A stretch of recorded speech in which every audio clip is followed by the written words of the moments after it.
Welcome back to the most twisted mother-in-law story we have ever heard. We left off where this family is about to enter family therapy, minus Cole, of course.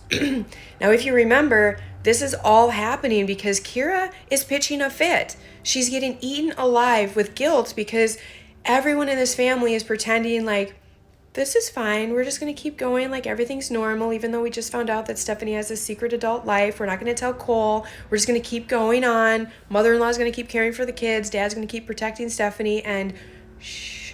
And Kira's like, no, this is not okay. So now we're in family therapy.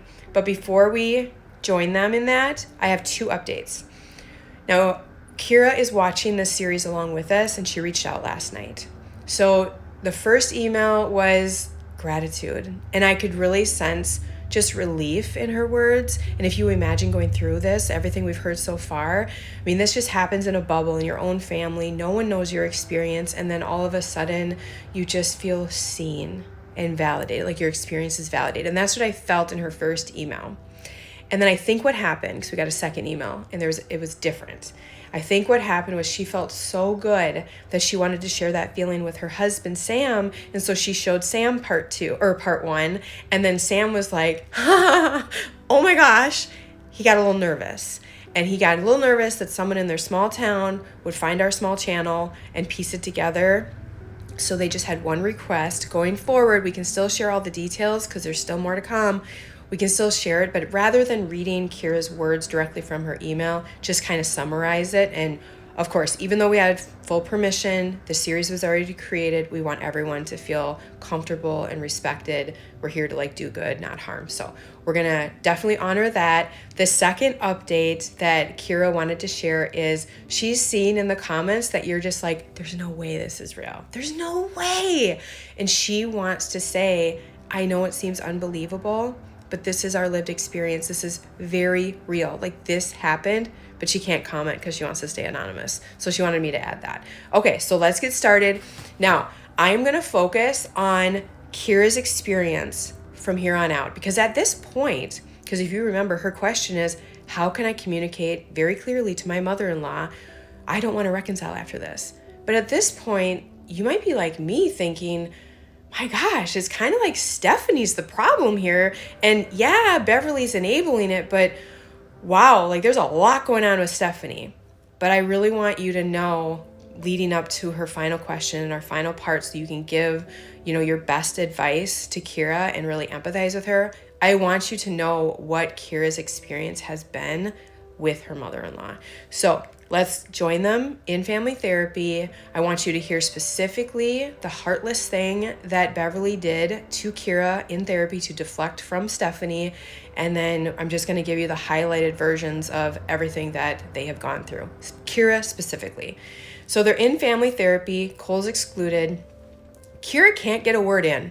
Can't talk at all. Beverly keeps interrupting her, and then she does the worst thing, I think, imaginable. I truly cannot believe she did this, and you're going to understand in a second. Beverly tells a lie about Kira's father, something that just discredits his character completely. And the reason why this is so just out of left field, just completely trying to distract from their problem, their drama, is that Kira tragically lost her father 3 weeks prior to this family session. So she's drowning in grief. She's still in shock that she lost her father, and now in therapy, when she's trying to help Cole, she's advocating for this family to not lie to Cole and to kind of get their ish together. So she's trying to do that. At the same time, she's dealing with the loss, fresh loss of her father. That is what Beverly does. And she even clarified or verified after the family session that this was indeed a lie. So it hurt her in a way that she'll never be able to move on from. She just couldn't believe Beverly hit that low.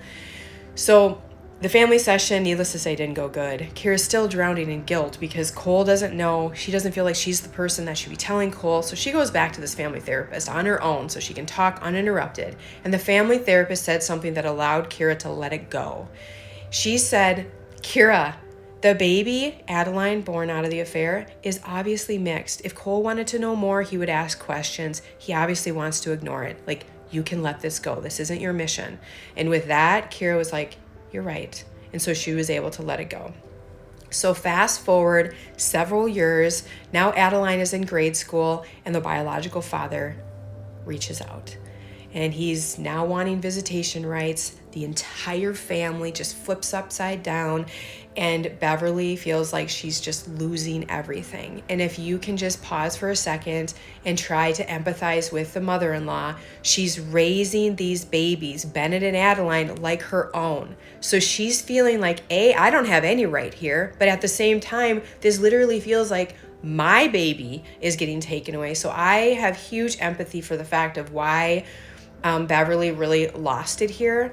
But during the whole court battle, like trying to fight so that he doesn't get visitation rights, Beverly crosses the line. So she's so stressed out over the fact that she might lose time or someone might have access to her baby Adeline that she has all of her grandkids over. They're all playing, doing the same thing.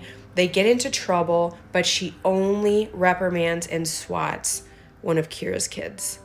Now, Kira's oldest child sees this and she knows this isn't fair, this isn't right. So she sneaks away, calls her mom from her Apple Watch, come and get us. Grandma just did this. This isn't right. So Sam goes over, tells his mom, this is why I'm here. This is wrong. You shouldn't have done this. You've always showed favoritism. Not okay. Well, later that night, Sam starts to receive very mean messages from Beverly, just really upset that he, had the audacity to come over, grab the kids early, just really upset at him. He doesn't want to be texting, so he calls his mom. She's slurring her words, so they're kind of thinking she might be drinking. Now, here is your sensitive, activation alert. If you don't want to talk about a sensitive topic, click off right now. The very next day, after she swatted Kira's son, Beverly attempts to unalive herself. Thankfully, she was not successful, but she left a final letter really letting out her thoughts. In this letter, she left everything to Stephanie and her family, even her family's heirloom jewelry goes to Adeline. Nothing, she clearly states, nothing goes to Sam, nothing goes to his family, and she even named one of Kira's family members, specifically kind of placing blame in that letter. They were just like, what? They had no clue. Kira had no clue that they were, she had so much ill will towards them, towards their family. They were just blindsided. And she honestly was just like, wait a minute, because she also said in the letter how ungrateful her family was, how she was sick of getting used. But it was like, wait a minute, Stephanie did all this stuff to you. We didn't do anything. We never asked anything from you. How could you say this about our family? How could you do this to us? I'm just so confused. And then after Beverly's released from the hospital, what do you think happens? She wants to pretend like nothing happened. But what Beverly doesn't realize is that her family read that final letter. She doesn't think they read it. And so they can't go on pretending. They need to address some things. And so they told Beverly, until you get professional help, we have to go no contact. So that's where we're going to pause today. And then in the next part, I'm going to go into, does she go get professional help? How does that go? Do Sam and Kira ever get closure? And then we're going to get to Kira's final question. She has 2 questions for our community. So I'll see you in our final part tomorrow for part 3.